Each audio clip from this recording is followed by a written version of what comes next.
Hi, everyone, and welcome to today's episode of HigherHer, a podcast put on by Talent Collective. I'm Krista Tan. I'm one of the co-founders of Talent Collective, and this is Natalie, co-founder. Yeah, and today we have a very special guest here today with us. Her name is Chasity.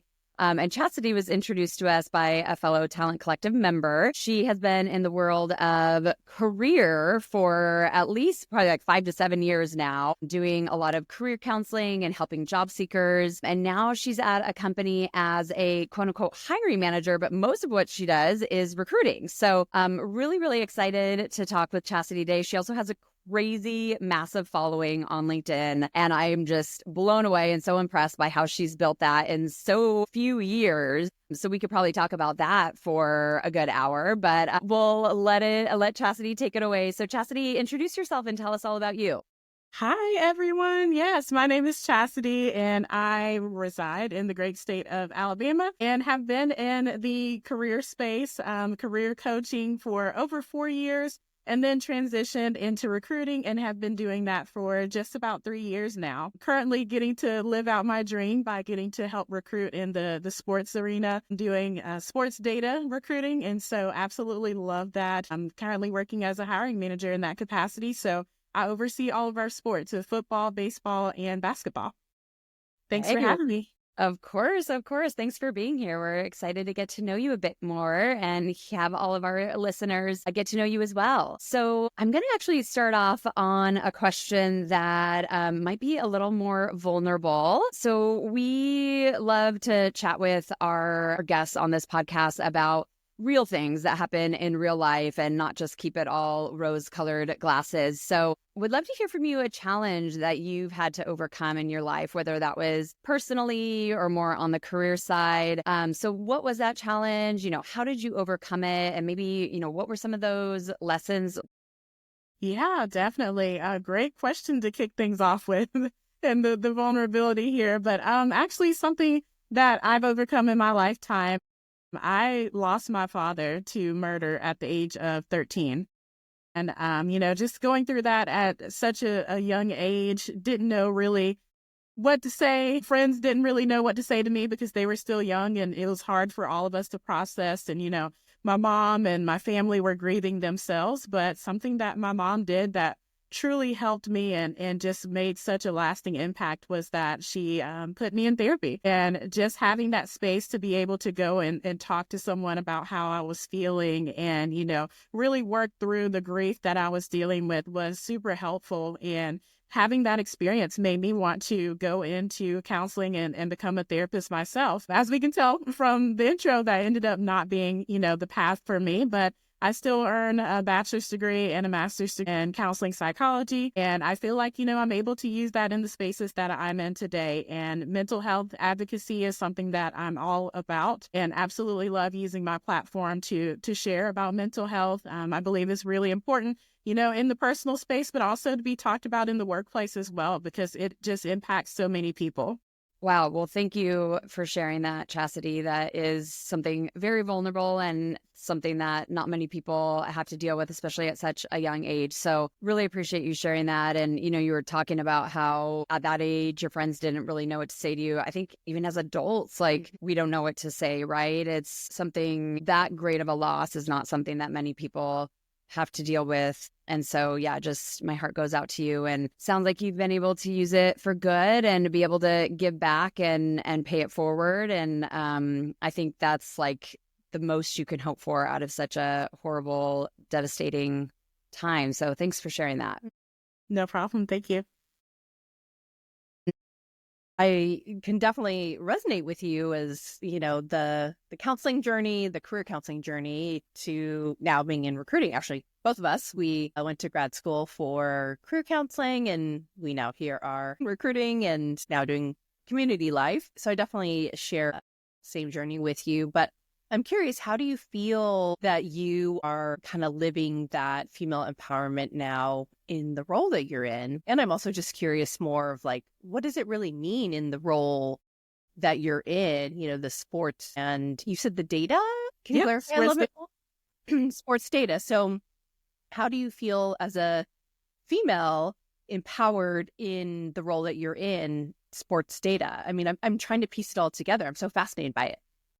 Absolutely. And, just historically and even currently, the sports space is predominantly a white male space. And so, just being in the type of position that I'm in, I feel absolutely honored. And one of the things that I've gotten to do since I've been with this company is I've been able to help when it comes to, our DE&I efforts and strategies. So just even sharing my experience, I started out with the company as a college football scout, more of an entry-level opportunity that we provide for people. And, just in sharing that opportunity, I had several females reach out to me asking about how I got in there and about, wanting to do something like that, but not really knowing if they would be able to, or, just having the capacity or the ability to do so. But getting to share my story with them was super inspirational to several of the ladies. And we ended up having some really huge impact on our diversity hires, just through strategies and talking things through, because, in a lot of spaces, there are people that don't have access to the same types of resources. And so just mentioning things like that as we're conducting resume reviews and interviewing individuals. So I've been able to really get to step in and help out with things like that. And that has really, empowered me in this industry. And I hope that it has in turn empowered the ladies that we've been able to hire as well. Very nice. Well, thank you. I have more questions about empowering women and specifically in this industry. So is there a woman in the recruiting field or career field that has really empowered you and helped you along in your career journey? Hey, it's Libby Delusion. If you're sick of business advice that sounds cute but doesn't actually move the needle forward, this one's for you. The Libby Delusion podcast is where we go one layer deep. No gurus, no glitter, just straight up unfiltered talk about scaling a business, running a household, and holding on to your sanity in the middle of the chaos. If you're the bottleneck in your business or in your own life, I'll show you how to fix it. Simple, tactical, and one layer deep every time. Let's go visit libbyd.com and check out our podcast today. Absolutely. Absolutely. As taking the time to think about something like this, the first person that pops into mind is Christy Kennebrew. I absolutely love following her platform. She has her own following and calls it Get Me Hired Christy. She really, empowers individuals who, don't even have college degrees, letting them know that there are still opportunities out there for them and how to utilize their transferable skills, how to talk those up when it comes to their resume, talk those up when it comes to interviewing as well. And she has been someone who I've connected with, on LinkedIn, and she actually ended up helping me land an opportunity after I got laid off myself in March of 2023. And it, really helped me out during that time. And she's just been someone who's just continued to encourage me, to inspire me with all she's doing. She currently has 2 LinkedIn learning courses now. So just every time I see her doing more things, I just continue to cheer her on, and she's done the same for me. So she's really empowered me in this journey and, inspired me along the way. Well, we'll have to get her on the podcast someday. So hopefully we can have her on. This wasn't a planned question, but you were talking about her content and that really inspiring you and even helping you in your career journey. On that note, would love to hear about your content. What do you post about and how have you created such a following just in these last few years? Yeah, I can definitely say the following really started whenever I was working with the Google project with the staffing organization I was working with. So just sharing about the opportunities that we had for software engineers, and then really turn things into more so wanting to put out information to help individuals, because there's so many questions that came flooding in about, I've been applying to these types of opportunities and I haven't been able to get my foot in the door. What do I need to do? So just sharing things like job search strategies and sharing things about, how to enhance their resumes and LinkedIn profiles is actually something that I've continued to do, even in the absence of being in that opportunity. I now have a few other recruiters that we do these monthly LinkedIn live events where we get on and just share information and answer Q&As. And that has been a way for me to be able to give back and utilize my platform to help out other people. And as I also mentioned, I love to talk about mental health advocacy. So I've been able to share my own mental health story on there, and also, attending events like the Out of Darkness Walk for Suicide Awareness, has been something that I've gotten to share as well. And I've had individuals who've messaged me and shared their stories with me. And it's just so inspiring and encouraging to see individuals reaching out and being vulnerable in those types of spaces and, where they previously weren't able to do so or didn't feel comfortable sharing.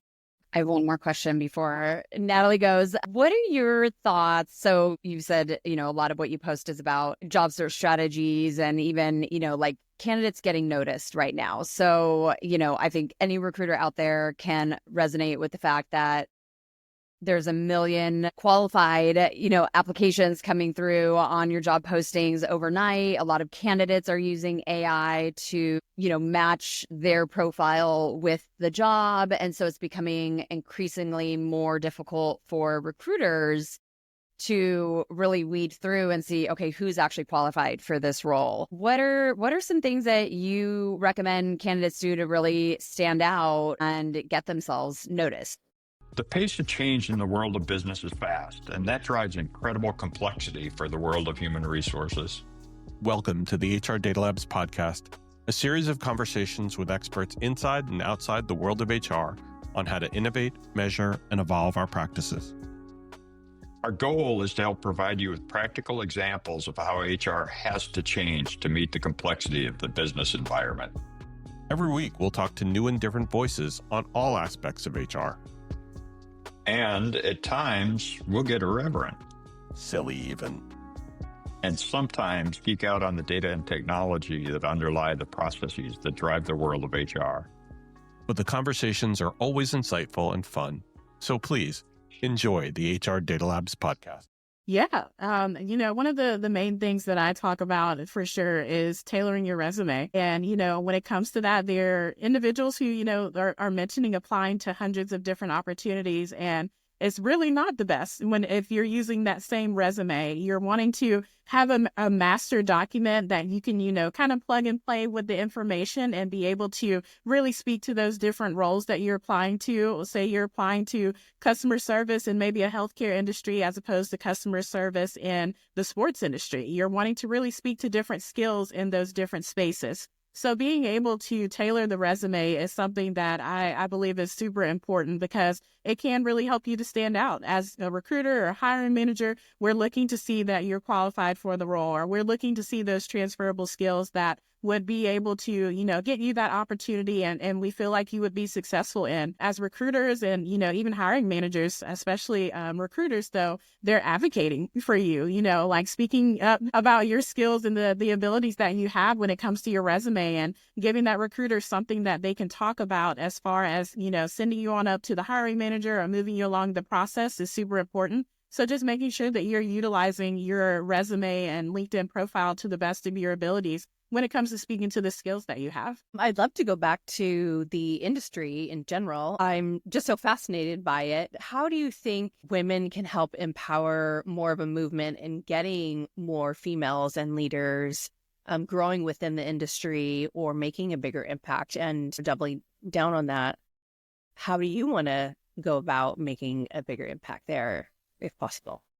Definitely. Yeah. So something I'm huge on is connecting with people. I love doing things like coffee chats. So I have people who reach out and, message me and just want to talk about my experience or how I got started in the industry. And I absolutely love doing that. I love hearing their stories and seeing the passion that they have behind wanting to come into the industry themselves. And I believe, just having those spaces available for people to do that is really something that can empower someone to take that opportunity to apply for jobs in a different industry that they might not have considered otherwise. And that has been something that has been super helpful for me as well. I've connected with several ladies in the industry and even had a coffee chat last week, and it went extremely well. And we ended the call letting each other know, like, hey, if there's anyone I can connect you with in my network, let me know. And vice versa. And so just having those people in the spaces that, are already connected, or those people who are in even different areas or different sectors can really be serving as mentors. Mentorship is something that's super important to me. So just always continuing to learn and continuing to network is super important when it comes to changing industries or even just learning more about it. I think, making sure that you're doing your research and networking and connecting with people is one of the best ways to empower yourselves. And for me, as someone who's in the industry, it helps to empower me as well, because absolutely love seeing other people breaking into this industry and creating positive change. Thank you. Awesome. Well, last question here. So, what qualities do you believe are essential for women in leadership roles, and how can they cultivate those qualities? Great question. One of the main ones that I can think of for sure is emotional intelligence. And I think that is important for any leader. It, helps with the self-awareness in times of stress and motivating regulation and things like that. And I think, knowing when your team might need a break or might need some additional help. As I mentioned, talking about things like mental health, my company does mental health days. And I absolutely love it. We per quarter, and it doesn't count against our PTO time or anything at all. And I have a female leader above me, and she's always reminding me, like, if I ever get overwhelmed or I'm just needing a day off, she's like, you have this, and it's something that we can take at a moment's notice and, not have to share what's going on, but just be like, I need a break. And I think emotional intelligence is something that leaders truly do need to have, because there are a lot of people in different spaces right now with so many layoffs and things that have been impacting the staffing of different companies. They're taking on so much more extra work, and so knowing when your team needs that additional support is super important. And also, as I mentioned, mentoring. I think, having leaders who can serve as mentors for you, who want to invest in your professional development, who want to see you grow. That is something that I've always truly admired in the spaces that I've been in, being able to learn from those above myself, and then being open to doing something like that and not seeing it as someone who's eventually trying to take your job or anything, but seeing it as a way to empower that person and help them to be the best version of themselves in the professional setting. Great. Thank you. Well, thank you so much for joining us today. Your story was very, very awesome and unique, very different for our podcast. So we appreciate you spending some time with us. And for everybody tuning in, be sure to like and subscribe. We are on all of the major podcast channels. You can find us on YouTube if you're looking for the video version. Until next week, we'll see you next time. Thank you again, Chastity. Thanks, Chastity. Thank you guys for having me. Have a great week. You too.